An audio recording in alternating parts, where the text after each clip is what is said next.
Dalawang undocumented Chinese nationals inaresto sa Tacloban City. Radyoman Justin Traya, RMN Tacloban sa balita.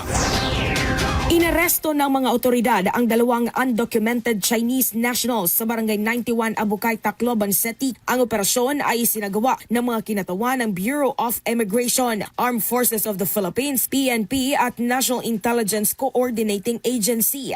Kinilala ang mga suspect na sina Zhu Fulin, 52 years old at Wu Huiyan, 54 years old, nung manoy nag-ooperate ng isang e-bike trading business na may sangay sa Eastern Visayas, Cebu at Bicol Region. Nabigo ang mga suspect na magpakita ng valid passport at iba pang immigration documents. Tinangka pa umanong magpakilalang Pilipino ang isa sa kanila gamit ang Philippine ID. Ayon sa investigasyon, nag-overstay at nagtrabaho ang mga suspect nang walang kaukulang visa. Dinala ang mga ito sa Maynila para sa inquest proceedings at tinurn over sa Bureau of Immigration. Sasampahan ng dalawa ng iba't ibang kaso kaugnay ng paglabag sa immigration, tax at falsification laws. Kasama mo sa RMN Tacloban, Radyoman Justin Traya, Tatak RMN. RMN Network News.